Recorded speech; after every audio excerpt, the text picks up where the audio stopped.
Hey everybody, how are you? I am having one of these days. Lots of ups, lots of downs, lots of sadness, lots of joy. And that's probably a pretty normal day for most of us in 2020 on planet Earth, I would say. Once upon a time, I didn't really have sort of days like that.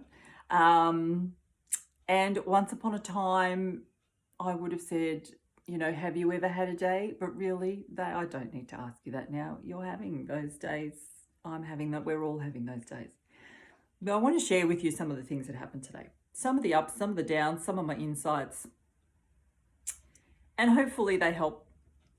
So I found myself this morning at one of the local coffee shops, and I had been in to order coffee and cake and was waiting for it to be made. You have to wait outside now.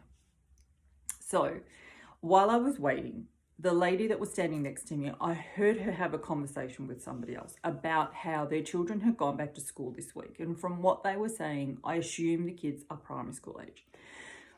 And one lady was saying that her son was so anxious the night before, so the Sunday night going into the Monday, that he didn't sleep at all. She said he did not sleep at all. And in the morning, she said to him, you don't have to go. It's fine. And he said, no, I want to go. He acknowledged that he was feeling really anxious, but he said, no, I want to push through. I want to go. And she advocated really well for him from what she was saying. She rang the school, she spoke to the wellness officer, and she explained that he hadn't slept and, please don't expect too much from him today.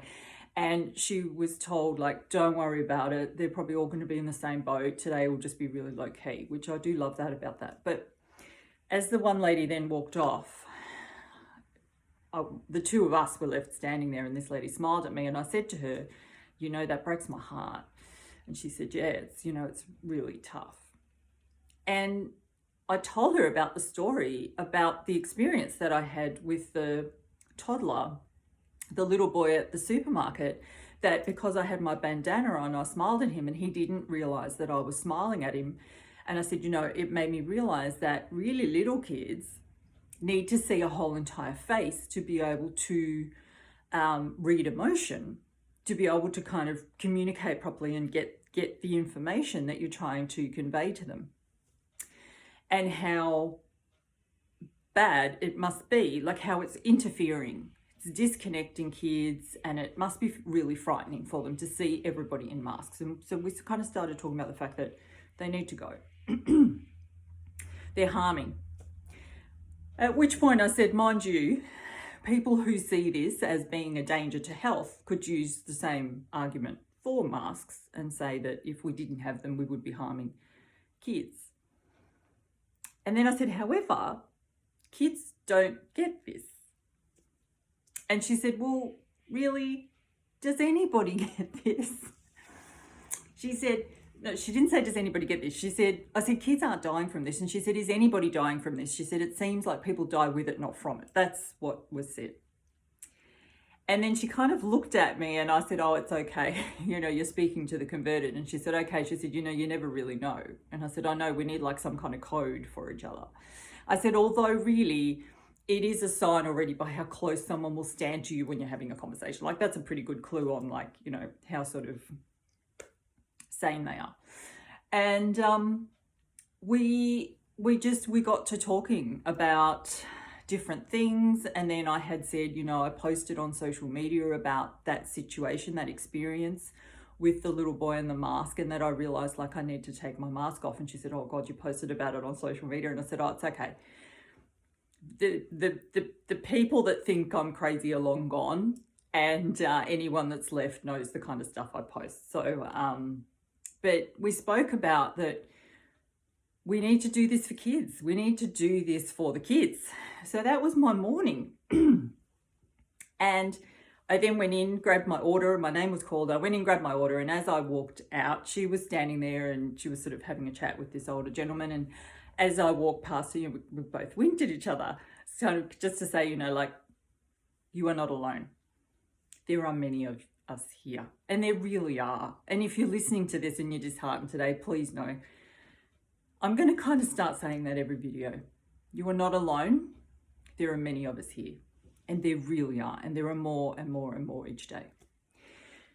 So that was kind of the more confronting evidence of the effect on kids. And then I was having a really good time in my visit. Lemon curd cake. How can anything be bad when you're eating lemon curd cake? Great coffee, great company, lots of joy. And then our friend's gardener turned up, and he was lovely, and we were having a conversation. That was great. And then her council cleaner turned up. And from what I could gather and from what she said, a lovely young man. Now, I could kind of feel that he was a nice young man in terms of I could tune into his energy and I could feel that. But I couldn't tell you anything more about him because I could tell you he was wearing a white uniform and that he had a mask on and that he had a plastic shield and gloves. And he was kind of like this. And then by the time we left, he was vacuuming, which I thought, imagine how uncomfortable it is to clean a house. Like, that's a fairly physical thing to do. Clean a house with a mask on and a face shield and gloves, like all things that make you hot. And then that was the next confronting thing for my day. Because now I was taken to the other spectrum, the elderly. Now, we've been seeing our friend this whole time, so she's had a lot of support. She's a really social person, and to have gone through this time without anybody visiting her, and that's not what's occurred. That's not what's occurred. But if that were to have been the case, she would not be alive at this time. And she would not have died of anything physical, but she would not have been alive. She loves company. She lights up when you just ring her and suggest a visit. You can hear it in her voice. She is lifted. Her house always has people in it. She has a lot of people in her life. She gets a lot of joy from that. Her life now, because of her health, is about the people in it. It's about the people it's the connections and the visits and the people she spends time with. And to have had that taken away, if any of us would have been insane enough to stop seeing her, she would have died. There's no doubt about that. And I have said that to a few people who know her, and they've all said, yeah, I agree. So, but my point was, what I was confronted with is seeing the cleaner like that, and then realizing for a lot of elderly people, the cleaner, the council cleaner or the home help, whoever comes from the council, is the only contact they are having with the outside world. It's the only visitor they're having. So imagine that you live on your own, that you're already, most likely starved for company, starved for conversation, starved for connection. And then the person that comes in that you would normally have your contact and connection with looks like something out of the film Contagion. They're uncomfortable, they're hot, they're sweaty, they're probably trying to get through their job as quickly as they can, make sure they're not near you so they don't kill you, and get out of the house as quick as they can. And that's probably it for another 2 weeks. Postman doesn't come to the door anymore. Any packages you might receive probably get left at the top of the house, and that's your contact. And then that's it, and they're gone. And again, it broke my heart. So in both situations, okay, silver lining, she's got a lot of support. Silver lining from the conversation this morning, these kids obviously have good parents that are supportive, but they're still living in madness. They're still living in crazy cuckoo la la land, and they're still most likely going to be at the mercy of this for a long time. So what I would love us to do for the kids, tip number one, guidance number one, insight for the kids.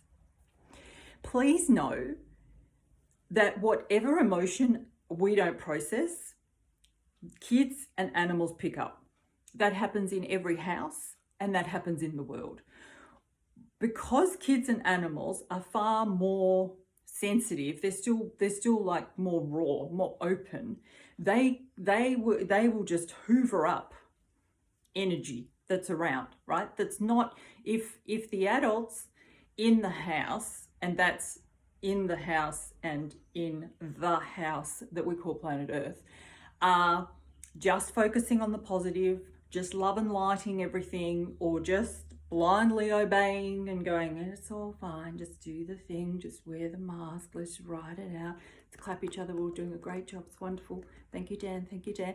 If we're all doing that, the fear, the conflict, that anxiety, all of that swirling around is going to get picked up by your kids and by your animals. This is why I only worked on kids for like a minute and a half. And when I say kids, under 13, because over 13 I work on, I love working with teens. But under 13, I did it for like a minute and a half and decided, oh, this is not for me. What I learnt really quickly was that kids are the canary in the coal mine. Very rarely is there something wrong with a kid. 100% of the time, kids are displaying something that's going on in the family environment. And so the problem is you get parents that bring the kid as though the kid is the problem, but they don't want to have sessions themselves. That's not unusual. That's not unusual. To the point where I have actually had a parent call me and say, our daughter is so anxious that she cannot go to primary school. She's missing like weeks at a time of school. But this was back when I was working with kids. And I said, more than happy to work with your daughter. Either you or your wife are going to need to have a session before I see your daughter. And I never heard from them again. Okay, so this child was so anxious that she could not get to school at such a young age. She could barely leave the house. But no, we're not the problem. And so therefore, you're not the practitioner for us. Now, I'm not saying they were the problem, the only problem, but the kids are the canary in the coal mine in any house. They are reflecting the unprocessed stuff in a house. And so our children at the moment are all really anxious because they're processing what we're not processing. And so please pick it up for your kids. Let's all band together, unite and commit. So masks, my mask is down for the kids. My mask is also down to set the tone for other people. And God, I mean, the amount of times I thought, why did you have to write a bloody book called Set the Tone just before freaking the world went mental? And then you thought, well, I better bloody live up to that title. But you know what? It does help other people around. It does help other people. That conversation I had with that woman today, it lifted both of us. But for kids, let's make sure that we're not leaving unchecked massive levels of anxiety pinging around this world because they're going to pick it up. And then the other thing from today is the elderly. Please visit them. Ring them, visit them, take them out now if you can to the local cafe now that they're going to be open. Take them for a drive, take them for a walk, sit with them on a park bench, do something, visit them, take your mask off when you are around older people. Ask them, say, do you want me to take my mask off? Smile at them, talk to them. If you see an older person in the supermarket, I got down a milk for a woman the other day in Safeway, and she talked to me for about 10 minutes, right? Of course, I just stood there and talked to her. I thought, I don't know when the last time was that she spoke to someone. We need to look after the kids. We need to look after the elderly, okay? The powers that were and the propaganda machines are pretending that we're doing those things with the insane stuff. We're not. We're harming them. We know that. They're dying lonely. They're dying afraid. They're locked away in nursing homes. They're not seeing their family. They, there's a whole gamut of psychological stuff that is affecting their health. I don't doubt that they are dying partly from loneliness, from isolation, and because they're thinking, well, I don't want to be around this. They're also dying from poor nutrition that would be in, well, certainly every nursing home I've ever worked in, and I've worked in many, have terrible nutrition. So they're nutritionally deficient, they're vitamin D deficient, some of them haven't been outside in years. They're starved for connection, attention, affection, and company and conversation, and a lot of them starved for stimulation, right? This is why they die at alarming rates probably every year. We can call it whatever we want to call it, but that's really, and if we really cared about them, that's the stuff we'd be looking at for people in nursing homes. And for those that are in the community, go up to them, take your mask off, smile at them, have a conversation with you. They can't hear you when you have your mask on. They are seeing people with masks on and frickin' perspex at the supermarket. They can't hear a bloody word. They can't hear a word. They can't have conversations like they used to with the woman at the checkout while they're having their groceries done, because they can't hear her. The masks mess with your sense of perception. I've actually kind of almost tripped a few times on the footpath, because when uneven gradients and things are really hard to judge with it on. Even in the supermarket, you're looking around, you can't get a full sense. They mess with your peripheral vision like crazy.